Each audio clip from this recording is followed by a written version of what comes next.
From a party that I am very late to. Why, he's not late, he's fashionable. No, I'm not fashionable. Welcome to Smoky Goodness 2.0, today and tonight, it's very late, featuring something that a lot of other pit barrel cooker owners have already done, and I have yet to do, but I'm going to do it now. Just a rack of St. Louis spare ribs. Why ribs? I'll tell you why. Ribs are the gauge with which I judge barbecue, especially barbecue restaurants. I know of a couple of restaurants that don't even sell ribs. They're not barbecue. That is not barbecue. If you don't have ribs, you don't have a barbecue restaurant. I know of one restaurant who occasionally runs out of ribs at 2 o'clock in the afternoon on a Saturday when they're not scheduled to close till about 9 or 10 o'clock that evening. If you run out of ribs at 2 o'clock in the afternoon and you're not planning on making any more, you're not a barbecue restaurant. I'm looking at you, Dickie's Barbecue. Anyway, real quick, we're going to step into the Wayback Machine. We're going to prepare the rack of St. Louis ribs for you. I've also got a rack of baby back ribs going on the Weber. We're going to do those 4-flip style. Not going to emphasize those on this video hardly at all because I've done that hundreds of times. Well, dozens of times anyway. But you get my drift. Stick around. Okay, first things first. They've been rinsed and patted dry. And you will see this flat meat on the back. Some call it flat meat. Others call it chine. I call it a snack. We're going to just cut that off. This will be on the Weber for a snack. I don't know, a couple hours into that cook.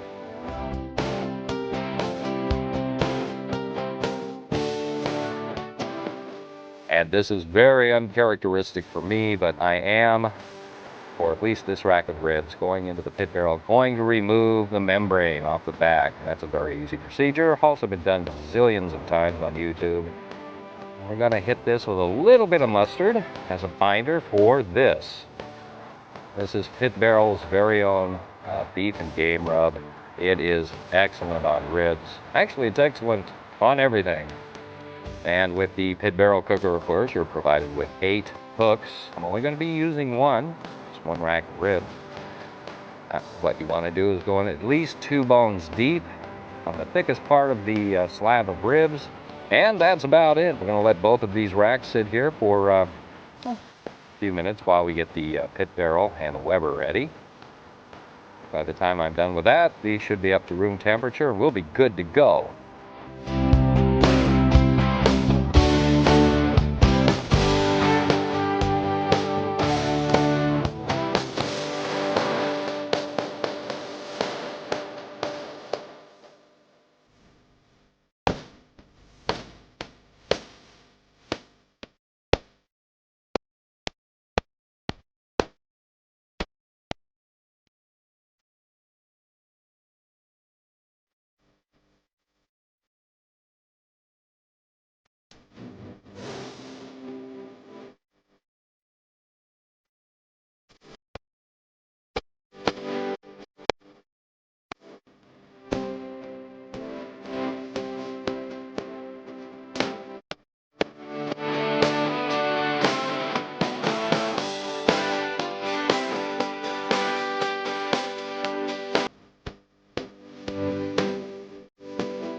Okay, about 15 minutes, maybe 20 minutes has passed.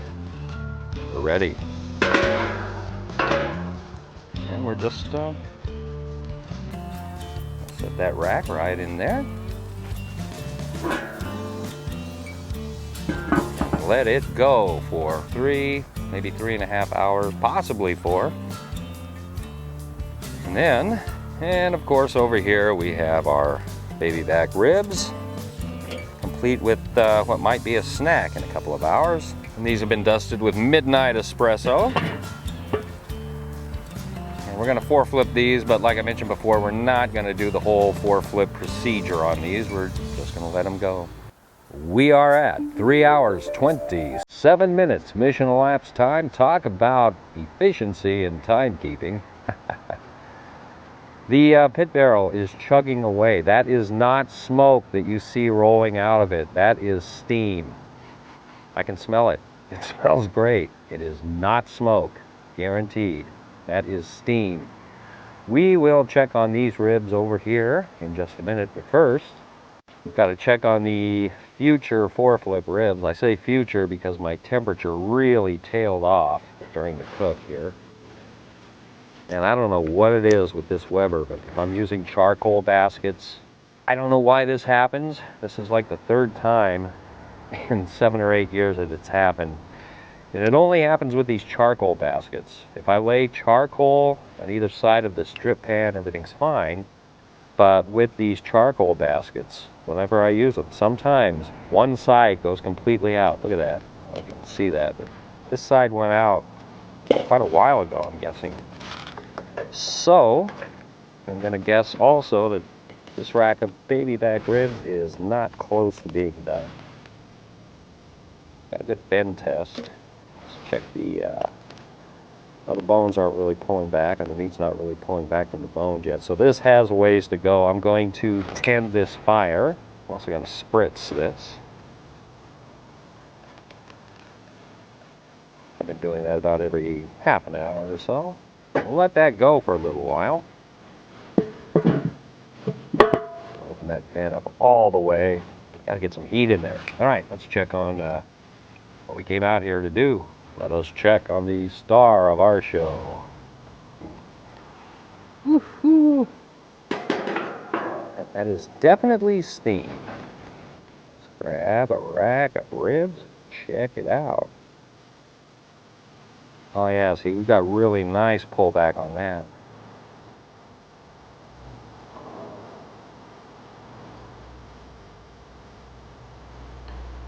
And here I have my purple thermopop. It's not even turned on. I'm just checking for tenderness. It's going in pretty smoothly, but I think it's probably going to need a few more minutes. It's going in really nice, though. Yeah, I'm hitting bone there. So, what have we learned so far this evening? Well, we've learned that the pit barrel cooker is outperforming the Weber by leaps and bounds. Right here I've got some You Know You Want It barbecue sauce, spicy, from El Rabbit's Barbecue, of course. I'll leave a link in the bucket. Gotta check this stuff out, man. Got to check this stuff out. Quite possibly the best barbecue sauce on the planet. There are some other really good ones, but I'm not talking about store brands here at all. Nope, nope, nope. Best barbecue sauces come from the best YouTubers, actually.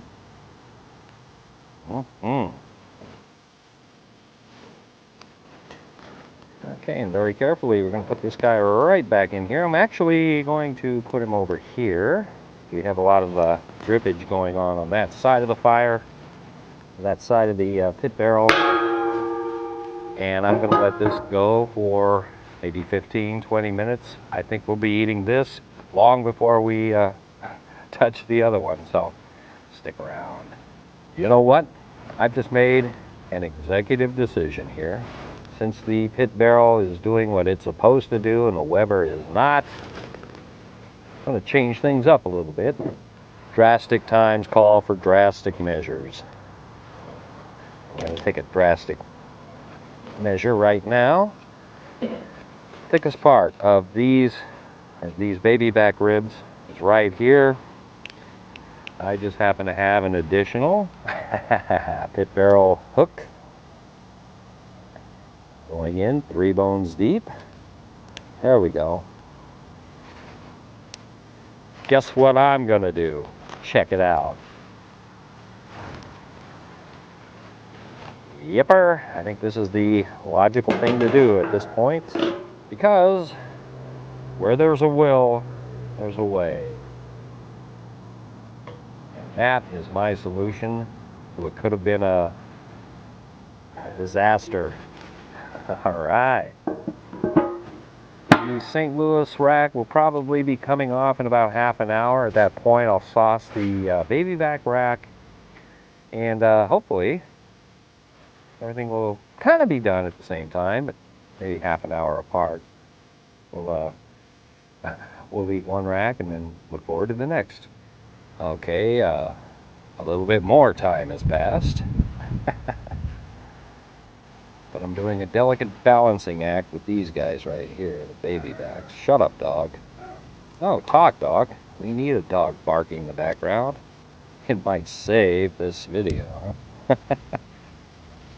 All right, how are we doing here? Not good, not good. I'm going to go ahead and start saucing these guys up.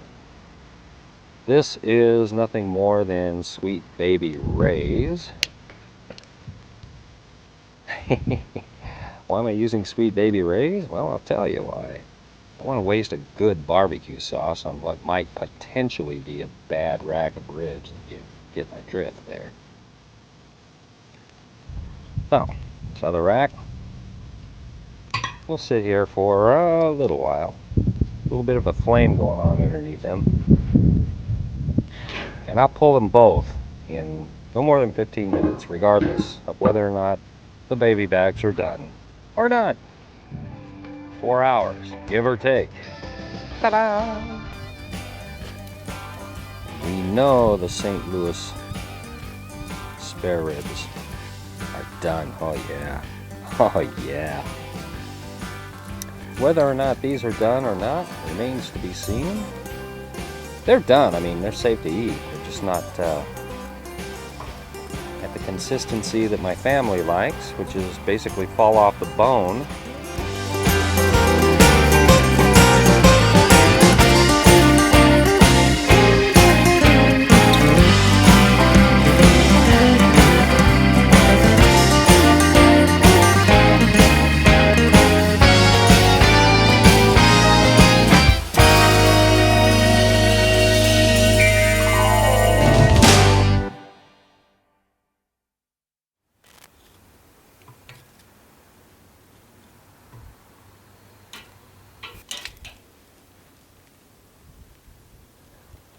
Weber, you got some splaining to do.